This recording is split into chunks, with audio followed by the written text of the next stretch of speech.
ಇವತ್ತು ನಾನು ಎಂಪೈರ್ ರೆಸ್ಟೋರೆಂಟ್ಗೆ ಹೋಗ್ತಾ ಇದ್ದೀನಿ. ಬನ್ನಿ ಅಲ್ಲಿರೋ ಫುಡ್ನ ಎಕ್ಸ್ಪ್ಲೋರ್ ಮಾಡೋಣ. ಅದ್ರದ್ದು ಟೇಸ್ಟ್, ಅದ್ರ ಪ್ರೈಸ್ ಮತ್ತು ಹೋಟೆಲೆಲ್ಲ ಹೆಂಗಿದೆ ಅಂತ ನಾನು ಈ ವಿಡಿಯೋದಲ್ಲಿ ಹೇಳ್ತೀನಿ. ಎಲ್ಲೂ ಸ್ಕಿಪ್ ಮಾಡಿದೆ ಕೊನೆ ತನಕ ನೋಡಿ. ಜೊತೆಗೆ ಅವರು ರೀಸೆಂಟಾಗಿ ಒಂದು ಲಾಂಚ್ ಮಾಡಿದ್ದಾರೆ ಫುಲ್ ಬಕೆಟ್. ಆ ಬಕೆಟ್ ಅಂತೂ ನೋಡೋಕೆ ತುಂಬ ಚೆನ್ನಾಗಿದೆ. ಮತ್ತು ಜೊತೆಗೆ ಈ ಥರ ಬಕೆಟ್ ಜೊತೆ ಬಿರಿಯಾನಿ ಇರ್ಬೋದು, ಬೇರೆ ಬೇರೆ ಕಾಂಬಿನೇಷನಲ್ಲಿದೆ. ಸೊ ನಾನು ಅದು ತೊಗೊಂಡಿಲ್ಲ, ಬಟ್ ನಿಮ್ಗೆ ಅದ್ರ ಬಗ್ಗೆ ಇನ್ಫಾರ್ಮೇಷನ್ ಕೊಡ್ತೀನಿ. ಸೊ ಬನ್ನಿ, welcome back to my YouTube channel. ಯಾರೆಲ್ಲ ಫಸ್ಟ್ ಟೈಮ್ ನೋಡ್ತಿದ್ರು ಪ್ಲೀಸ್ ಸಬ್ಸ್ಕ್ರೈಬ್ ಮಾಡಿ, ಜೊತೆಗೆ ಪಕ್ಕದಲ್ಲಿರೋಂಥ ಬೆಲ್ ಬಟನ್ನ ಕ್ಲಿಕ್ ಮಾಡಿ.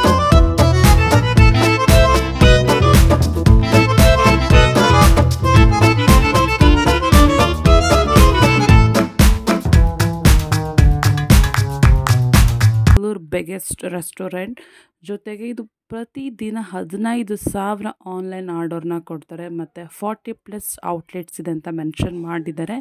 ಸೊ ಇದ್ರ ಟೇಸ್ಟ್ ಇರ್ಬೋದು, ಹೆಂಗಿದೆ ಅಂತ ಎಕ್ಸ್ಪೀರಿಯನ್ಸ್ನ ನಾನು ನಿಮಗೆ ಈ ವಿಡಿಯೋದಲ್ಲಿ ಹೇಳ್ತಾ ಹೋಗ್ತೀನಿ. ಸೊ ಇದು ಬಂದು ನಾನು ಸಂಕ್ರಾಂತಿ ಹಬ್ಬದ ನಾಳೆಗೆ ಹೋಗಿದ್ದಿದ್ದು. ಸೊ ಸಂಕ್ರಾಂತಿ ಹಬ್ಬ ಆದಮೇಲೆ ನಮ್ಮ ಕಡೆ ಹೇಳೋದ್ರಿಂದ ಶಂಖಗಾತ್ರ ಅಷ್ಟಾದ್ರು ಮೂಳೆ ತಿನ್ನಬೇಕು, ಅಂದರೆ ಅದು ಮಾರನೆಗೆ ನಾವು ನಾನ್ ವೆಜ್ ಮಾಡ್ತಾರೆ. ಬಟ್ ನಾನು ನನ್ನ ಹಸ್ಬೆಂಡ್ ಇರೋದ್ರಿಂದ ನಾವು ಅವತ್ತು ನಾನ್ ವೆಜ್ ಮಾಡಲಿಲ್ಲ. ನಮ್ಮಪ್ಪ ಕಾಲ್ ಮಾಡಿದರು ಮತ್ತು ನಮ್ಮ ದೊಡ್ಡಮ್ಮ ಕಾಲ್ ಮಾಡಿದ್ರು. ಅವ್ರು ನಂಗೆ ಜ್ಞಾಪಿಸಿದ್ದು. ಸೊ ಏನು ಸ್ಪೆಷಲ್ ಮಾಡಿದ್ರು ಇವತ್ತು ಅಂದಾಗ ನಾವೇನು ಮಾಡಿಲ್ಲ, ನಾರ್ಮಲ್ಲಾಗಿ ಅಂದೆ. ಸೊ ಇವತ್ತು ಹಬ್ಬ ಆದ ನಾಳೆಗೆ ಅಲ್ವಾ, ನಾನ್ ವೆಜ್ ತಿನ್ನಬೇಕಲ್ವ, ಅಟ್ಲೀಸ್ಟ್ ಶಂಖಗಾತ್ರ ಮೂಳೆನ ತಿನ್ನಬೇಕಲ್ವ ಅಂತ ಹೇಳಿದಾಗ ನನಗೆ ಸಡನ್ನಾಗಿ ಜ್ಞಾಪಕ ಬಂದಿದ್ದು ನಮ್ಮ ಮನೆ ಹತ್ರ ಇರುವಂಥ empire restaurant, Kanakapura road.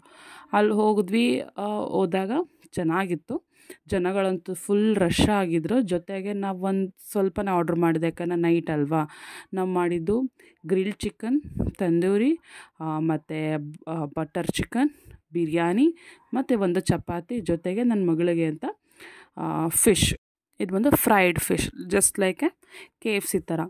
Biryani ಅಷ್ಟೊಂದು ಚೆನ್ನಾಗಿರಲಿಲ್ಲ, ಆ್ಯಾವ್ರೇಜ್. ಯಾಕಂದರೆ ಬಿರಿಯಾನಿದು ಸ್ವಲ್ಪ ಸ್ವೀಟ್ನೆಸ್ ಜಾಸ್ತಿ ಇತ್ತು, ಅದಾದಮೇಲೆ ಲೈಟ್ ಸ್ಪೈಸ್ ಇತ್ತು. ನನಗೇನು ಅಷ್ಟೊಂದು ಚೆನ್ನಾಗಿಲ್ಲ ಅನ್ನಿಸ್ತು. Normal, average, below average. But ಇದಕ್ಕೆ ಕಂಪೇರ್ ಮಾಡಿದ್ರೆ ಹೈದ್ರಾಬಾದಿ ಬಿರಿಯಾನಿ ಸೂಪರಾಗಿರುತ್ತೆ. ವಾವ್, ಓಕೆನಾ.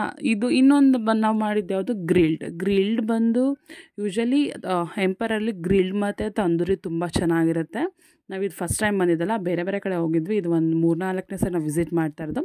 ಹಾಗಾಗಿ ಮನೆ ಹತ್ತಿರ ಇತ್ತು, ಜೊತೆಗೆ ಆಲ್ರೆಡಿ 8 ಗಂಟೆ ಆಗಿಬಿಟ್ಟಿತ್ತು. ಅದಕ್ಕೆ ನಾವು ಇಲ್ಲಿ ಬಂದಿದ್ದು. ಗ್ರಿಲ್ಡ್ ಅಷ್ಟೊಂದು ಸ್ವಲ್ಪ ದಪ್ಪ ಈ ಸರಿ ಸ್ವಲ್ಪ ದಪ್ಪ ಪೀಸ್ ಅನಿಸ್ತಾ ಇತ್ತು ತಿನ್ನೋಕ್ಕೆ. ನನಗೆ ಬಾಯ್ ಬಾಯ್ ಟಾಟಾ ಗುಡ್ ಬಾಯ್ ಗಯಾ ತಿನ್ನೋಕ್ಕೆ ಏನೋ ಒಂಥರ ಅನಿಸ್ತಾ ಇತ್ತು. ಮಗಳು ತಿನ್ನಲಿಲ್ಲ, ಏನೂ ತಿನ್ನಲಿಲ್ಲ. ಕೊನೆಗೆ ಅವಳಿಗೆ ನಾನು ಐಸ್ ಕ್ರೀಮ್ ಮತ್ತು ಇದು ಓರಿಯೋ ಮಿಲ್ಕ್ ಶೇಕ್ ತೊಗೊಂಡಿದ್ದಾಯಿತು. ಬಟ್ ಅದು ಏನಂದರೆ ಕನಕಪುರ ರೋಡಲ್ಲಿರೋವಂಥ ರೆಸ್ಟೋರೆಂಟು ಮೆಟ್ರೋ ಹೋಗ್ತಾ ಇರುತ್ತೆ ಮತ್ತು ಸಿಟಿ ವ್ಯೂ ಅಂದರೆ ವೆಹಿಕಲ್ಸ್ ಎಲ್ಲ ಓಡಾಡ್ತಾ ಇರೋದು. ಇದು ಮಕ್ಕಳಿಗೆ ತೋರಿಸ್ಕೊಂಡು ತಿನ್ಸೋಕ್ಕೆ ತುಂಬ ಚೆನ್ನಾಗಿದೆ. ಗ್ಲಾಸ್ ಪಕ್ಕನೇ ಚೇರ್ಸ್ ಇರೋದ್ರಿಂದ, ಟೇಬಲ್ಸ್ ಇರೋದ್ರಿಂದ ಆ ವ್ಯೂ ಥರ ಕಾಣುತ್ತೆ. ಅದಾದರೆ ಕ್ಲೀನ್ನೆಸ್ ಇರ್ಬೋದು ಮತ್ತು ಆ್ಯಂಬಿಯನ್ಸ್ ಇರ್ಬೋದು, ತುಂಬ ಚೆನ್ನಾಗಿತ್ತು. ತುಂಬ ಚೆನ್ನಾಗಿ ಮೇಂಟೈನ್ ಮಾಡಿದ್ರು. ಓರಿಯೋ ಮಿಲ್ಕ್ ಶೇಕ್ ಕೂಡ ನಾನು ಕುಡಿಲಿಲ್ಲ, ನನ್ನ ಹಸ್ಬೆಂಡ್ ತೊಗೊಂಡ್ರು. ತುಂಬ ಸ್ವೀಟ್, ಯಾರ್ಯಾರು ತುಂಬ ಸ್ವೀಟ್ ಶೇಕ್ಸ್ ಇಷ್ಟಪಡ್ತಾರೆ, ಪರ್ಫೆಕ್ಟ್. ಕೊನೆಗೆ ನನ್ನ ಮಗಳು ಐಸ್ ಕ್ರೀಮ್ ತಿನ್ಕೊಂಡು ಎಂಜಾಯ್ ಮಾಡ್ಕೊಂಡು ಅವ್ರದ್ದೇ ಕೆಳಗಡೆ ಈಸಿ ಬೈಟ್ಸ್ ಅಂತ ಇದೆ. ಈಗ ನೀವು ಈ ಥರ ಫ್ರೈಡ್ ಚಿಕನ್ಸ್ ಇರ್ಬೋದು, ಬರ್ಗರ್ಸ್ ಇರ್ಬೋದು, ಅದೆಲ್ಲ ಕೆಳಗಡೆ ಫ್ಲೋರಲ್ಲಿ ಈಸಿ ಬೈಟ್ ಅಂತ ಒಂದಿದೆ. ಸೊ ಅದರಿಂದನೇ ಅವ್ರು ಸಪ್ಲೈ ಮಾಡ್ತಾರೆ. ಅಲ್ಲಿ ಚಿಕನ್ಸ್, ನಾನ್ ವೆಜ್ಜಸ್, ಬಿರಿಯಾನಿ ಈ ಥರದ್ದೆಲ್ಲ ಫಸ್ಟ್ ಫ್ಲೋರಲ್ಲಿದೆ. ಯಾವತ್ತೂ ನಾವು ಹೋಗಿದ್ದಾಗ ಚಾಕ್ಲೇಟ್ ಫೆಸ್ಟ್ ಅಂತ ಇತ್ತು. ಚಾಕ್ಲೇಟ್ ರಿಲೇಟೆಡ್ಸ್ ಐಟಮ್ಸ್ ಎಲ್ಲ ಇತ್ತು. ಚಾಕ್ಲೇಟ್ ರಿಲೇಟೆಡ್ ಐಟಮ್ಸ್ ಎಲ್ಲ ಆಫರ್ಸ್ ಇತ್ತು. ಈಗ ಬ್ರೌನೀಸ್ ಇರ್ಬೋದು, ಸ್ಮೂತೀಸ್ ಇರ್ಬೋದು, ಆ ಥರದಕ್ಕೆಲ್ಲ. ಇಲ್ಲಿ ನಮ್ಗೆ ತುಂಬ ಇಷ್ಟ ಆಗಿದ್ದು ಅಂದರೆ ಈ ಮೊಜಿತೊಂದು ತುಂಬ ಚೆನ್ನಾಗಿತ್ತು. ಅದಾದಮೇಲೆ ಇವರು ರೀಸೆಂಟಾಗಿ ಈ ಥರ ಲಾಂಚ್ ಮಾಡಿದ್ದಾರೆ ಬಕೆಟ್ ಬಿರಿಯಾನಿ ಅಂತ. 6 ಮೆಂಬರ್ಸ್ಗೆ ಸರ್ವ್ ಮಾಡ್ಬೋದು ಮತ್ತು 12 to 14 ಪೀಸಸ್ ಇರುತ್ತೆ ಅಂತ. ಇದಕ್ಕೆ ನಾವು ಬೇಕಾದರೆ ಈ ತಂದೂರಿಸ್ ಇರ್ಬೋದು, ಬೇರೆ ಬೇರೆ ಥರ ಕಾಂಬಿನೇಷನಲ್ಲಿ ಆ್ಯಡ್ ಮಾಡ್ಕೊಬೋದು.